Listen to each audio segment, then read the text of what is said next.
Hello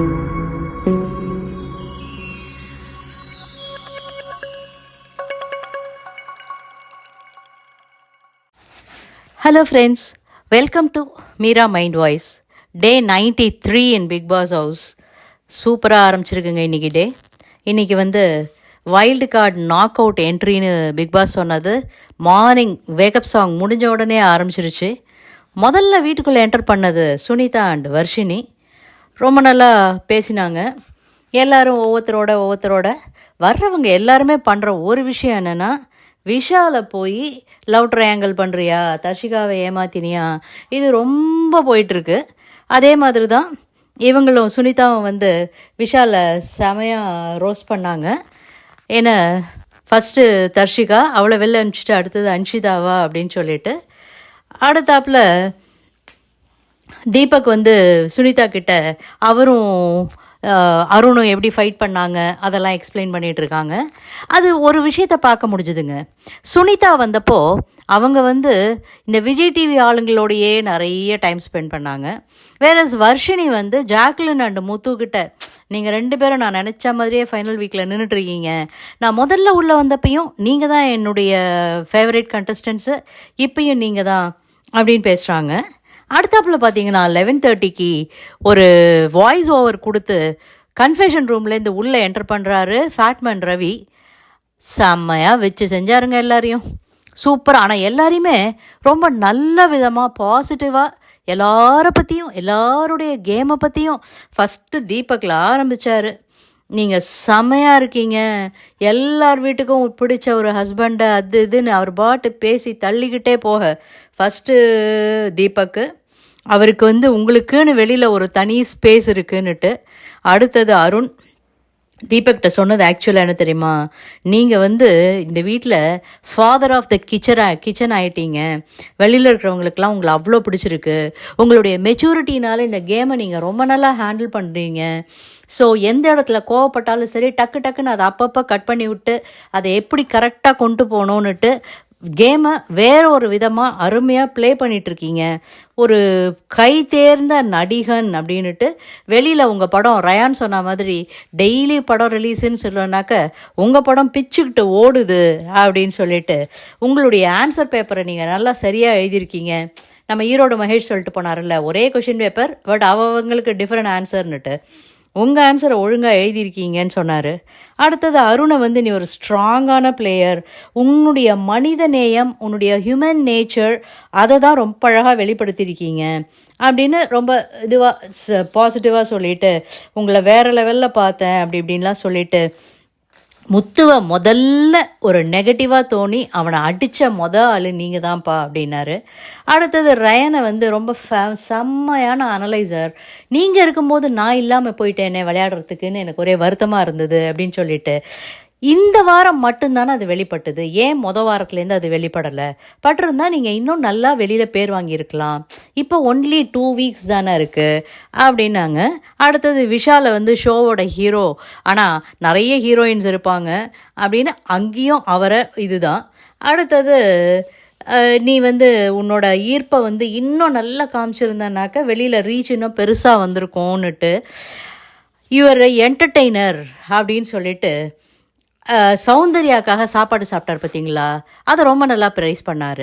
Deepak அந்த ஃபோட்டோவை எரிச்சார் பார்த்தீங்களா, அதை ரொம்ப நல்லா, அருண் ஃபோட்டோவை எரிச்சிட்டு ஐ ஆம் இன் த கேம்னு குதிச்சார் பார்த்தீங்களா, அதை நல்லா பாராட்டினார். ஒவ்வொருத்தருக்கும் இந்த மாதிரி ஒரு மொமெண்ட் எடுத்து, அடுத்தது ஜாக்லினை தங்கப்புள்ள அப்படி இப்படின்னுட்டு எல்லா வாரமும் நாமினேட் ஆகி இந்த பிக் பாஸ் ஸ்டோரியிலேயே நீங்கள் ஒரு பெரிய ஹிஸ்ட்ரி உருவாக்கியிருக்கீங்க அப்படின்னாரு.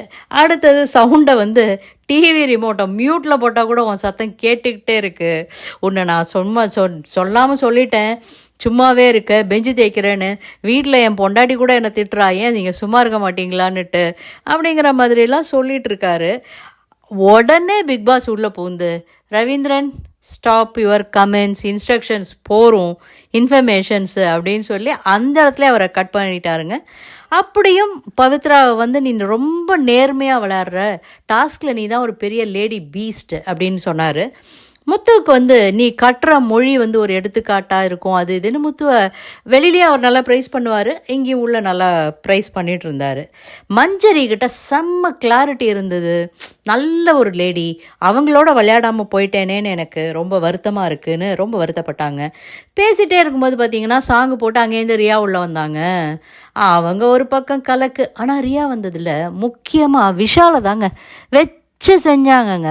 நீ ஏன் இப்படி பண்ணின, நீயும் தர்ஷிகாவும் எப்படி பழகினீங்க நானும் பார்த்துட்டு இருந்தேன். நீ இதை விட நான் ஸ்பேஸ் கொடுக்கலேன்னு இது நீ வந்து நோ சொல்லலையே தவிர நீயும் ஸ்பேஸ் கொடுத்த. எனக்கு தேவையில்லை, உனக்கு இருந்தால் எனக்கு பிரச்சனை இல்லை, எனக்கு தேவையில்லை, நீ இப்படியே தான் பண்ணின. ஸோ நீ அது பண்ணினது வெளியில் எவ்வளோ பெரிய தவறாக போயிருக்கு. இதை நீ வந்து அவரே சொல்கிறாரு. அடுத்தது லட்டு வந்தா அவகிட்ட நான் கேட்டேன், இதெல்லாம் நீ கேட்கணுமா அப்படின்னாங்க. அப்படி இப்படின்னுட்டுலாம் விஷால்கிட்ட திரும்ப திரும்ப மாற்றி மாற்றி இதை தான் பேசிகிட்டு இருக்காங்க. அவங்க வந்த உடனே என்ன பண்ணாங்க, எனக்கு ஒரு டாஸ்க் கொடுத்துருக்காங்க, 3 பேருக்கு உங்கள் கேம் ஓவர் அப்படின்னுட்டு. 1 பவித்ரா, 2வது அருண், 3வது விஷால். உங்கள் கேம் ஓவர் அப்படின்ட்டாங்க. ஆனால் சௌந்தர்யாவுக்கு எதுவுமே சொல்லலை. அதுதான் எனக்கு தெரியல. ஸோ நான் நேற்றுக்கு நைட்டு என்னெல்லாம் எழுதினீங்க என்னை பற்றி அப்படிங்கிற மாதிரி எல்லாமும் கேட்டாங்க. ஸோ ஐ ஆம் பேக் அப்படின்னு சொல்லிட்டு அருண் வந்து சொன்னார், மொதல் 4 வாரம் நான் டவுனாக இருந்தேன், வைல்டு கார்டு வந்தோன்னே ஐ ஸ்டார்டட் பிளேயிங், இப்போ திரும்ப நீங்கள் வந்திருக்கீங்க, ஐ வில் பி பேக் அப்படின்னாரு. என்னத்த பேக்கோ, 2 வாரம் தானே இருக்குது. அடுத்தது முத்துவுக்கு வந்து நீங்கள் நான் வெளியில் போகும்போது எனக்கு இந்த மெடல் கொடுத்தீங்க, அது அன்ஃபார்ச்சுனேட்டாக பிரேக் ஆகிடுச்சு, அதை நான் திரும்ப எடுத்துகிட்டு வந்தேன். நீங்கள் கத்தினீங்க பார்த்தீங்களா, அந்த மஞ்சரி போனோன்னா அவர் வெளியில் வந்து ஒரு கத்தினார், ஒரு அனிமல் க்ரை, ஒரு பயங்கர வாய்ஸ், த்ரோட்டை இது பண்ணி கத்தினார் வெளியில் வந்து, you will make it, come back strongly அப்படின்னு சொல்லிட்டு அதை வந்து அவர்கிட்ட கொடுத்தாங்க. அடுத்தாப்புல இதையெல்லாம் பண்ணுறத பார்த்துட்டு நம்ம சௌந்தர்யாவும் பவித்ராவும் வெளியில் ஒரு புலம்புறாங்க பாருங்க. உண்மையிலேயே அவங்களுக்கு இன்னும் கேம் புரிஞ்சு புலம்புறாங்களா, புரியாமல் புலம்புறாங்களா, 2 பேருக்குமே நல்லா தெரிஞ்சிருச்சு நமக்கு வெளியில் இருக்கிற ஃபேன்ஸ்னால தான் நம்ம உள்ளுக்குள்ளே இருக்கோம் அப்படின்னுட்டு. ஸோ ஃபேன்ஸுக்கு நம்ம இங்கேருந்து மெசேஜ் கொடுக்குறோங்கிற மாதிரி பண்ணுறாங்களா, கார்டன் ஏரியாவில் நடந்துகிட்டே புலம்பிட்டு இருக்காங்கங்க. அதாவது சௌந்தர்யா சொன்னோம், ரியலி இந்த ஒரு வார்த்தை கொஞ்சம் டேமேஜிங்காக போகக்கூட வாய்ப்பு இருக்குது. தமிழ் பேச்சை மட்டுமே வச்சு ஒருத்தன் ஒரு கேமை விளையாடி, ஒரு லாங்குவேஜை மட்டுமே வச்சு இந்த பிக் பாஸை விளையாடிட முடியுமான்னு நினைக்கும் போதுன்னுட்டு, சரி நம்ம எங்கேயோ தப்பாக போகிறோன்னுட்டு அப்படியே இல்லைல்ல, அவன் வந்து நிறைய கேமெல்லாம் பிளான் பண்ணுறான், விளையாடுறான். இந்த வீட்டில் இருக்கிற அத்தனை பேருக்கும் தெரியும், வெளியில் பார்க்குற அத்தனை பேருக்கும் தெரியும் முத்துக்கிட்ட என்ன திறமை இருக்கோ இல்லையோ, இந்த கேமுக்காக உள்ளே வந்ததுக்கு, கேமை பற்றி மட்டுமே நினச்சி கேமுக்காகவே உழைச்சி நிறைய தப்பு பண்ணுறாரு. எகெயின் அவர் பண்ணுற தப்பும் சமயத்தில் வேணும்ட்டே பண்ணுறாரோன்னு தோன்றுறது. அதுக்கான ரீசன் என்ன தெரியுமா, சொல்கிறேன் பின்னாடி. இது என்ன பண்ணாங்க, இவங்க 2 பேரும் பயங்கர டேமேஜிங்காக பேசிகிட்டே நடந்துட்டு இருக்காங்க. அவங்களுக்கெல்லாம் ஃபேம் இருக்குது, நடிச்சிருக்காங்க, அதில் அவங்க உள்ளே இருக்காங்க, அவங்கெல்லாம் ஆக்டர்ஸு. இவர் இப்படி பண்ணுறாரு, நம்ம என்ன பண்ண முடியும், அதுக்கு நம்மக்கிட்ட இருக்கிறத வச்சு தானே நம்ம பண்ண முடியும். நான் இருக்கிறத வச்சு பண்ணலாமா, அதுக்காக பேச முடியும்னு நினச்சி பேசி உங்களை நீங்களே டேமேஜ் பண்ணிக்காதீங்க அப்படின்னு சொல்ல தோணுது. அதில் பவித்ரா கூட கொஞ்சம் தெளிவாக அதிகம் பேசாமல், இல்லை அவங்கவுங்க கேம் விளையாடுறாங்க அப்படிங்கிறாங்க. சௌந்தர்யா தான் ரொம்ப டேமேஜிங். அடுத்தாப்பில் ரியா முத்துக்கிட்ட பேசும்போது தான் நான் 2 நாள் முன்னாடியே சொன்னேன், இந்த டிடிஎஃப் கேமை விளையாடணும், ஆனால் வின் பண்ணுறது முத்துவினுடைய பெரிய ஆர்வம் இல்லைன்னுட்டு. அது திரும்ப ப்ரூவ் பண்ணுறாரு.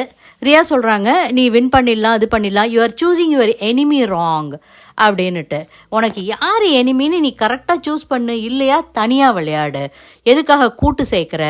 இவங்க எல்லாரையும் கூட்டு சேர்த்த உடனே அவர் பயந்துட்டாருன்னு வெளியில் அது ப்ரொஜெக்ட் ஆகிருக்கு.